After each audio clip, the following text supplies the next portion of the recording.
우리가 베드로 전서를 지금 벌써 7번째 은혜를 나누고 있습니다.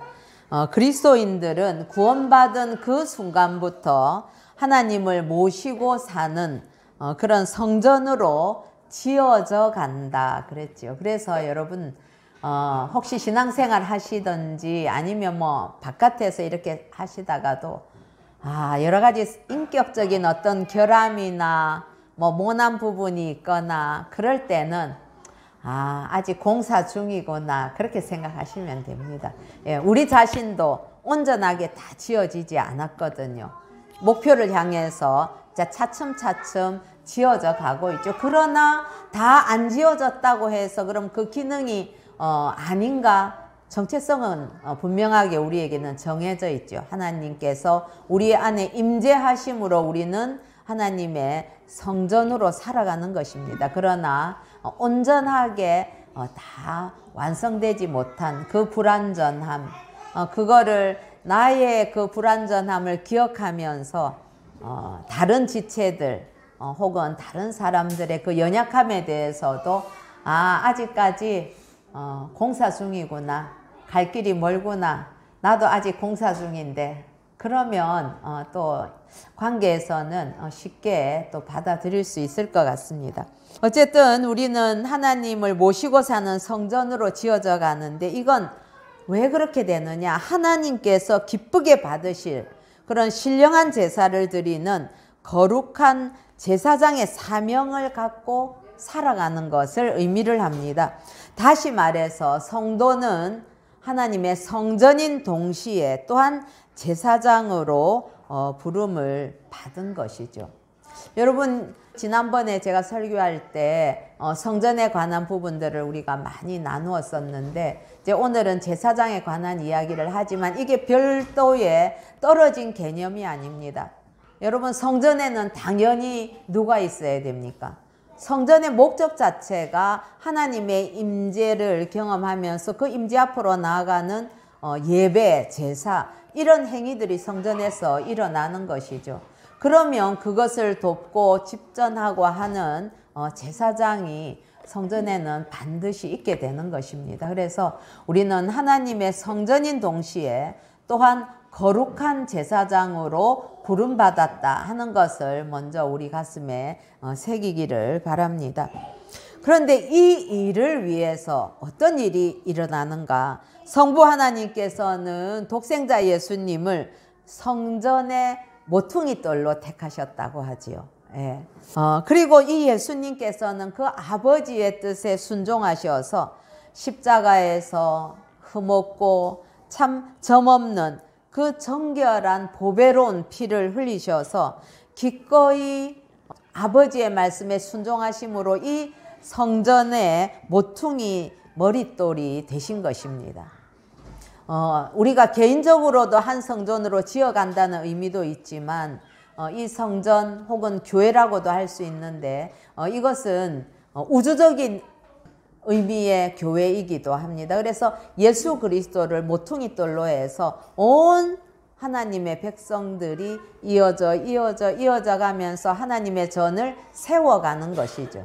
그래서 이번 달에 우리 유치부 성경학교 할 때 나는 교회가 좋아요. 이 말은 바로 하나님의 이 공동체를 의미하는 것입니다. 여러분 이 성전을 우리가 함께 지어져 이루어가는 하나님의 나라, 여기에는 어린아이도 있고 어른도 있고 장로님도 계신가 하면 처음 교회에 나온 분들도 있고 다양한 사람들이 함께 그 모퉁이 머릿돌에 연이어져 가면서 깎여가면서 지어져 간다. 우리가 그렇게 하나의 그림으로 상상해 볼 수 있는 것입니다. 이제 예수님이 그렇게 성전의 모퉁이 머릿돌이 되신 이후에 우리 성령 하나님께서는 뭘 하시는가? 택한 자 한 사람 한 사람을 역사 속에서 불러내어서 믿게 하신 것이죠. 그래서 모퉁이돌 대신 예수님과 함께 연합해서 세워져가는 그런 돌이 될 수 있도록 깎이고 또 만들어지고 다듬어지고 그렇게 하는 일들을 우리 성령 하나님께서 하시는 것입니다. 정말 참 이 신비한 일이지요. 내가 왜 그 많은 역사 길고도 수많은 사람들이 있는 그 역사 속에서 하필 내가 이 시대에 이 1900년대, 2000년대 이때에 태어나서 하나님의 백성으로 부름을 받고 이 시대에 한국에서 태어나서 또 이 천안에 있는 이 새생명교회를 통해서 우리가 서로 공동체를 이루는가? 이것에 대한 답은 우리 뭐 개인이 다 알 수 있는 것은 아닙니다. 이거는 정말 신비에 속하는 거죠. 그 질문들은 아마도 주님 앞에 갈 때 그때는 아마 다 저절로 깨닫게 될 것입니다. 이렇게 성삼위 하나님께서 진행하고 계시는 이 위대한 구원의 역사입니다. 이게 그냥 뭐 내가 혼자서 걸어가는 그런 길이 아니라는 거죠.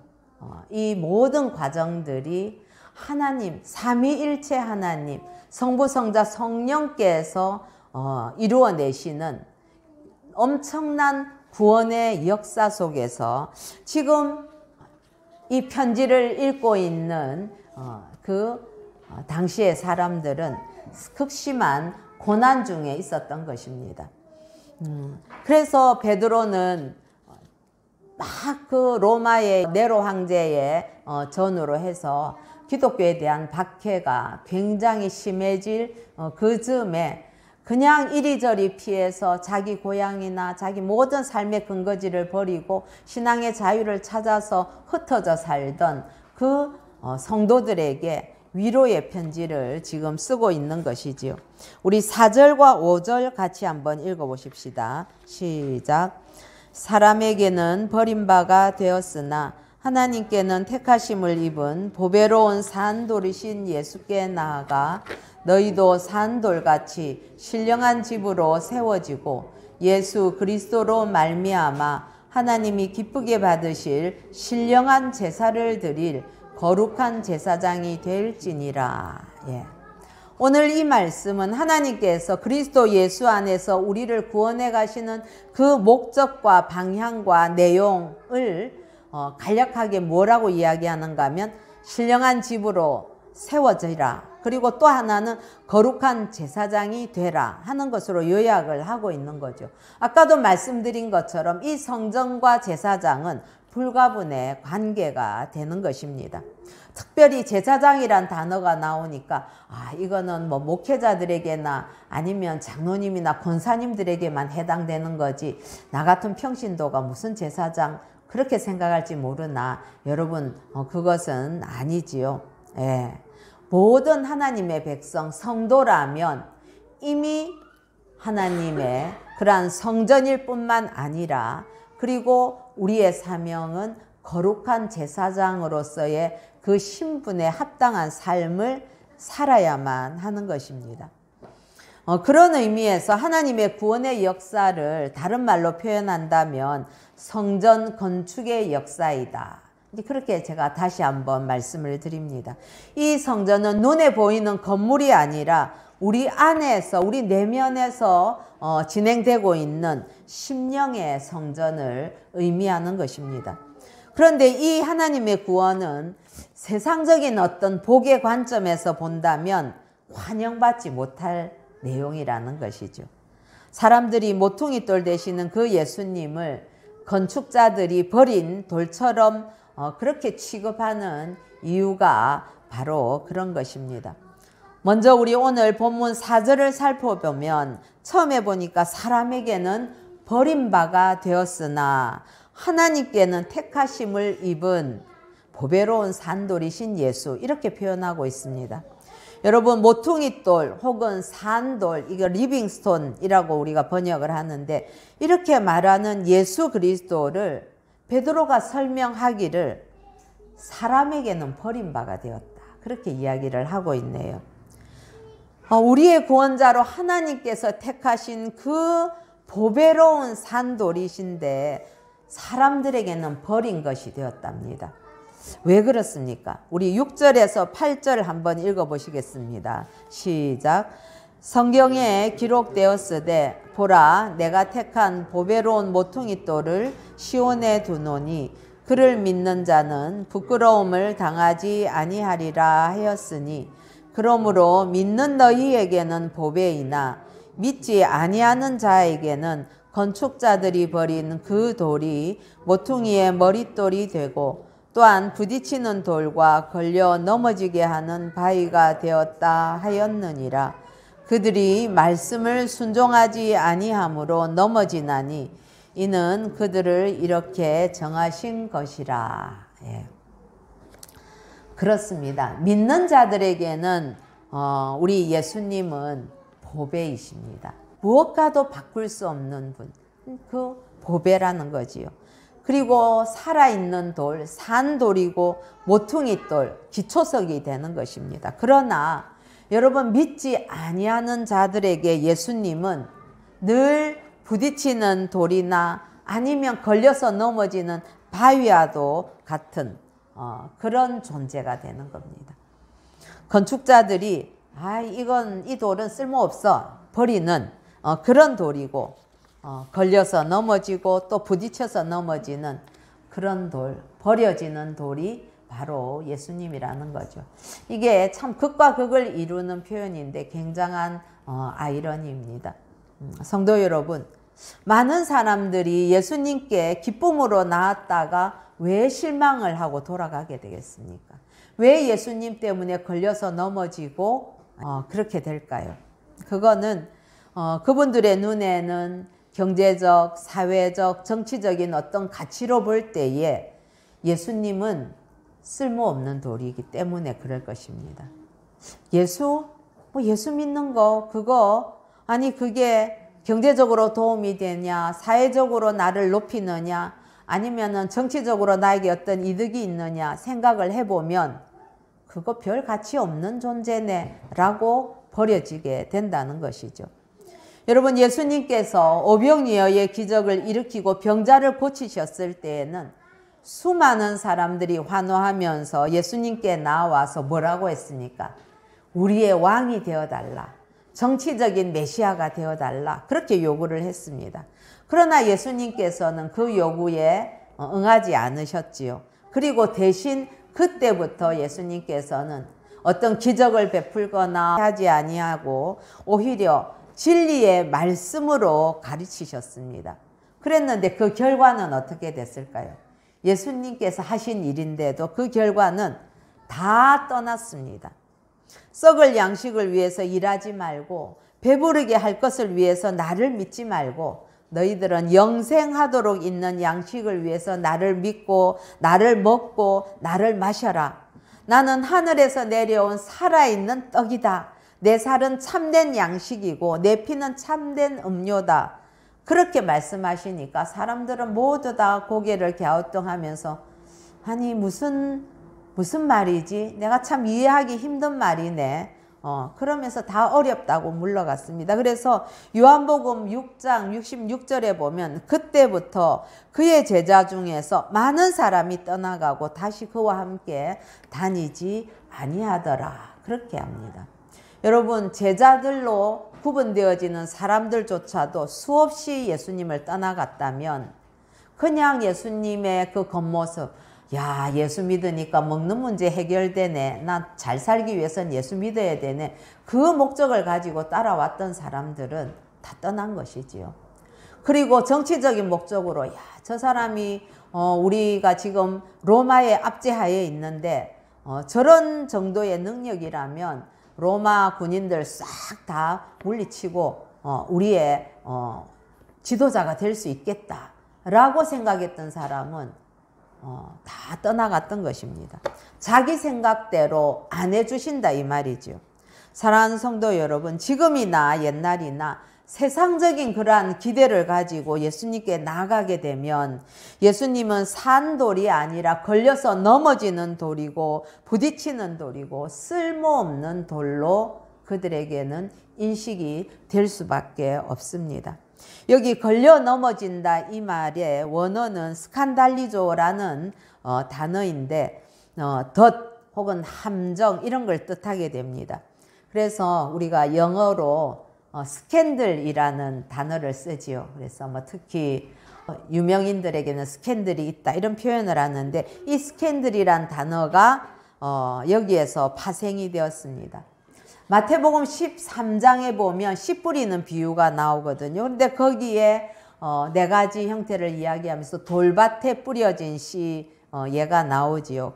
20절에부터 제가 읽어보면 돌밭에 뿌려졌다는 것은 말씀을 듣고 즉시 기쁨으로 받되 그 속에 뿌리가 없어 잠시 견디다가 말씀으로 말미암아 환난이나 박해가 일어날 때에는 곧 넘어지는 자요 라고 했거든요. 근데 여기에서 넘어진다 하는 이 단어도 바로 이 스칸달리조를 사용하고 있습니다. 그렇다면은 이 신령한 집으로 세워지는 게 무엇이겠습니까? 산돌이신 예수님께 나아가서 그분을 모퉁이 돌 기초석으로 해서 나를 거기에 맞추어서 깎고 다듬어서 하나님께서 거하실 처소인 성전을 지어져 가는 것, 그런 것이 바로 신령한 집으로 세워져 간다는 의미가 됩니다. 이건 예수 믿으면 내가 지금보다는 잘 될 것이다. 여러분 분명히 얘기하지만 잘 됩니다. 제가 경험으로 봐서 예수 믿고 잘못된 사람 없습니다. 물론 많은 고난을 받을 수는 있습니다. 그러나 궁극적으로는 그 사람의 인생은 하나님 안에서 복받는 인생을 가게 되거든요. 그런데 지금보다 잘 된다 하는 것은 세상적인 기준으로 볼 때에 세상적인 어떤 기대와 내가 경제적으로 또 사회적으로 무언가 이렇게 예수 믿고 나면 교회 나가면 뭔가 돈도 더 잘 벌고 내가 명예도 얻을 것이라는 그런 기준으로 보게 된다면 그건 착각이라는 것이죠. 그건 그런 면에서 보면 예수님은 쓸모없는 돌이 되고 마는 것이죠. 오히려 뿐만 아니라 걸림돌도 되고 넘어지게 하는 스캔들, 함정이 될 수 있다는 것입니다. 참 우리에게 이 문제는 가벼운 문제는 아닙니다. 이왕이면 예수 믿으면 다 잘 되면 좋을 것 같죠. 그런데 그런 목적을 가지고 신앙생활을 했던 사람은 제가 보면 예외 없이 거기에 걸려서 넘어지는 것을 보았습니다. 제가 청년 때부터 다녔던 그런 교회, 또 결혼해서 다녔던 그런 교회, 드물지만 이런 자기의 어떤 목적을 성취하기 위한 수단으로 예수를 믿었을 때에는 어김없이 실족하게 되는 것을 보았습니다. 그분들의 구원의 결과가 어떤지에 대해서는 저는 알 수 없습니다. 그건 하나님의 영역에 속한 것이기 때문에. 그러나 우리가 적어도 우리의 신앙의 대상, 이 신앙에 대해서 이걸 세상적인 어떤 내 욕구를 채우는 그런 통로로 이용해서는 안 되는 거죠. 그건 여러분 예수를 믿지 않는 사람들도 압니다. 그래서 기독교인들이 가끔 욕먹는 것 중에 하나가 하나님을 이용하는 것 같다 하는 것 때문에 우리가 비난을 받지 않습니까? 여러분 이 문제는 우리가 살다 보면은 어쩌면 무감각해질 수도 있는 문제인데 늘 깨어서 내가 그렇게 하나님의 성전으로 신령한 집으로 다듬어져 세워져 가고 있는가 우리는 점검을 해야만 할 것입니다. 그렇다면 우리 예수님께서 우리에게 오히려 큰 은혜를 주시고 우리를 사랑하셔서 우리를 잘되게 하시는 분이지만 또 어떤 분들은 자신의 욕심으로 예수를 믿으려고 하다가 걸리게 되는, 그래서 넘어지게 되는 그런 어떤 일들이 있다고 했는데 이런 것들은 정말 늘 조심해야 되는 문제이고 오히려 우리에게는 큰 덫으로 다가올 수 있다는 사실을 우리가 마음에 깊이 새기면서 우리가 예수님께서 왜 마태복음 11장 6절에서 누구든지 나로 말미암아 실족하지 아니하는 자는 복이 있다 그렇게 말씀하신 그 말씀이 괜히 나온 말씀이 아니구나 하는 걸 우리가 깨달을 수가 있겠습니다. 사랑하는 성도 여러분, 하나님은 사람들이 버리고 건축자들이 버린 돌을 믿는 자들이 세워가야 될 그 신령한 집에 모퉁이 돌로 사람들이 버린 돌인 그 예수님을 삼으셨습니다. 보배로운 산돌로 삼았습니다. 우리에게 그 예수님은 산돌입니까? 모퉁이 돌입니까? 아니면 걸려 넘어지는 그러한 버려진 돌입니까? 나는 지금 주님과의 그 관계에서 예수님을 닮아서 나의 그 산돌 중에 하나로 살아가는 것인지, 아니면 예수님 때문에 맨날 걸려서 넘어지는 그런 신앙생활을 하고 있는지 여러분 돌아보십시다. 우리 9절부터 10절 같이 한번 읽겠습니다. 시작. 그러나 너희는 택하신 족속이요 왕같은 제사장들이요 거룩한 나라요 그의 소유가 된 백성이니 이는 너희를 어두운 데서 불러내어 그의 기이한 빛에 들어가게 하시니에 아름다운 덕을 선포하게 하려 하심이라. 너희가 전에는 백성이 아니더니 이제는 하나님의 백성이요 전에는 긍휼을 얻지 못하였더니 이제는 긍휼을 얻은 자니라. 아멘. 네. 그러면 어떤 사람이 주님을 모퉁이 돌로 해서 세워져 가는 성전이 될 수 있는가 하면 긍휼을 입어야 된다. 우리 10절에서 그렇게 말하지요. 이스라엘 백성을 하나님께서 하나님의 백성으로 선택하시고 이방인들은 늘 아웃사이더로 사실은 있었습니다. 그러나 예수 그리스도로 말미암아 누구든지 예수를 믿는 자는 하나님의 긍휼을 입은 자로서 그렇게 하나님의 전이 되어가고 그리고 거룩한 제사장으로서의 역할도 감당을 할 수 있도록 우리에게 새로운 지위를 부여해 주신 것이지요. 뿐만 아니라 이런 신령한 집을 세울 수 있는 자는 9절에 있는 말씀처럼 택하신 족속, 그리고 왕같은 제사장들, 거룩한 나라, 또 하나님의 소유가 된 백성일 때에 그 일이 가능하다는 것입니다. 내 힘으로는 할 수 없는 일이죠, 이것이. 하나님께서 우리를 그렇게 불러서 우리에게 그 새로운 신분을 허락하셨을 때에, 그런 긍휼을 입었을 때에 우리는 가능한 것입니다.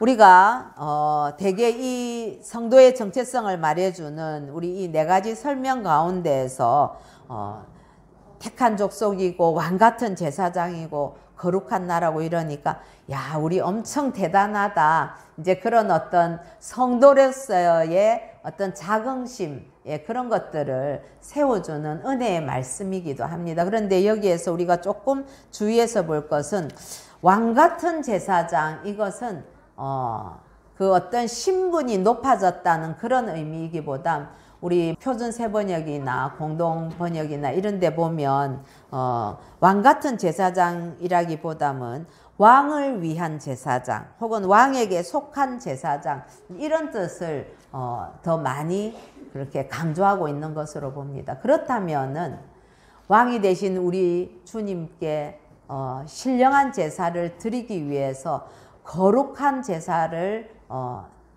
드리는 그러한 제사장으로서의 우리의 신분을 의미한다고 볼 수 있겠지요. 그러면 우리가 드릴 신령한 이 제사란 무언가? 그건 우리를 어두운 데서 불러내어서 그의 기이한 빛에 들어가게 하시니에 아름다운 덕을 선전하고 선포하는 것입니다. 이게 이제 문장이 길지요. 중요한 것은 그 들어가게 하신 분, 하나님, 예수님, 이렇게 본다면 예수님의 아름다운 덕을 선전하고 선포하는 것, 이게 바로 하나님의 거룩한 제사장들이 해야 되는 일이라는 것입니다. 하나님께서 우리에게 긍휼을 베풀어 주셔서 택한 족속과 또 왕을 위한 제사장과 거룩한 나라와 그분의 소유된 백성으로 삼으신 이유가 바로 그것입니다. 그래서 여러분, 우리가 선교를 하는 것입니다. 제가 오늘 말씀 조금 짧게 마치고 다녀온 보고를 잠깐 드리려고 하는데, 여러분, 선교 왜 하는 것입니까? 그건 하나님께서 우리를 말할 수 없는 사랑으로 우리를 구원하시면서 이 일을 부탁하라고 하신 거거든요. 성전으로 세워져 가고 거룩한 제사장으로 그렇게 되라고 하신 그 이유는 하나님, 너를 부르신, 너를 구원하신, 너를 사랑하신, 너를 위해서 생명을 다 내어주신 그분을 선전해라. 그것이 내가 할 일이다 라고 우리에게 말씀 가운데서 이야기해 주시는 것 아니겠습니까? 그래서 그리스도인들은 필연적으로 전도를 할 수밖에 없습니다. 이게 의무로 전도하는 것이 아니라 너무너무 좋아서 전도할 수밖에 없는 거죠. 그동안 우리가 썩어지고 더러움과 허무함과 그런 것에서 종노릇 하던 어둠에 속한 자들에게 하나님이 나를 성전 삼아서 그 처했던 내 모습, 그걸 나를 택해서 그걸 정결하게 하시고 나와 동행하시고 베푸시는 그 긍휼과 덕이 얼마나 기이하겠습니까? 이게 말로 표현이 가능할까요? 예수 믿은 사람들이 왜 저렇게 어떻게 보면 바보처럼 그렇게 내 싱글벙글 웃으면서 교회 늘 왔다 갔다 해서 때마다 예배 드리고 때마다 헌금하고 또 이웃들 돌보고 그리고 없는 돈 긁어 모아서 때로는 오랜 시간 저축한 거 홀딱 털어가지고 선교를 가느냐.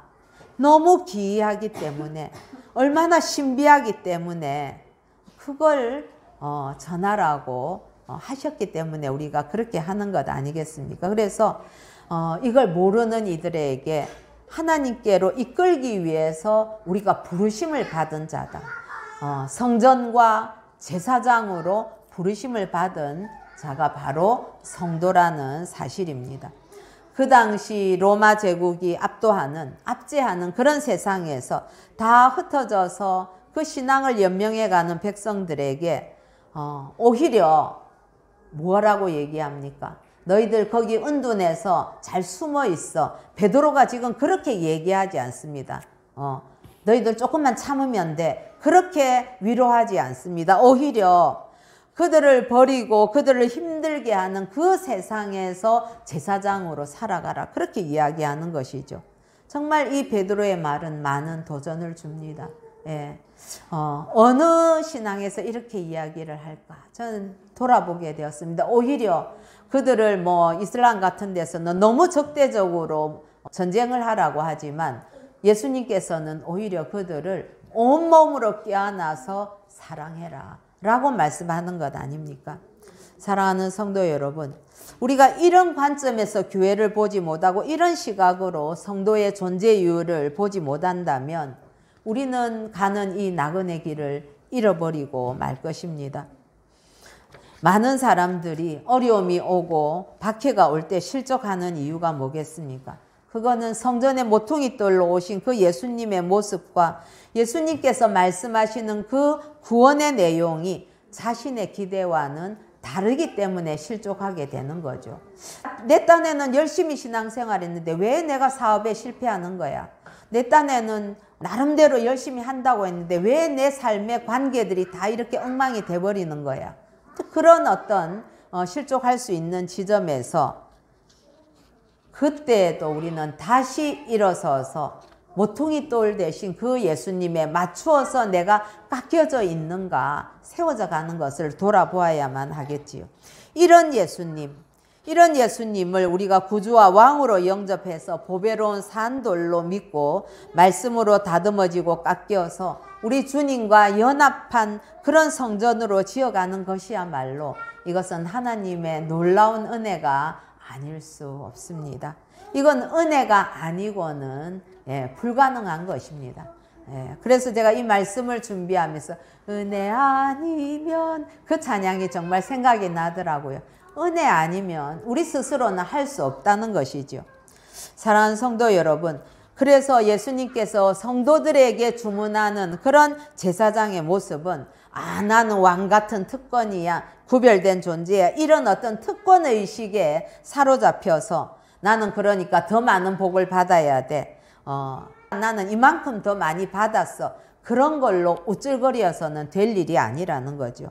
이 어두운 세상 속에서 우리끼리만 모인 데가 아닌 어두운 세상 속에서 우리는 신령한 집으로 세워지고 그들을 하나님께로 인도해야 되는 그런 거룩한 제사장의 사명이 주어졌다는 것을 우리 잊지 마십시다. 그래서 교회 자체를 존재하지 않고 교회와 성도도 그렇게 성도 자체를 위해서 존재하지 않는 것처럼 교회와 성도는 이 어두운 세상을 위해서 하나님께서 세우셨다는 사실을 잠시도 잊어서는 안 되겠습니다. 그렇기 때문에 하나님의 뜻에 순종해서 내 뜻을 깎아내고 이 세상에서 더 많이 하나님의 아름다운 덕을 선포하는 그런 거룩한 제사장의 사명을 감당하기 위해서 저와 여러분, 우리 올해 남아있는 기간 동안 더 주님 앞에 신실하게 엎드리고 주님의 복음을 전하는 저와 여러분 되시기를 우리 주 예수님의 이름으로 축복합니다.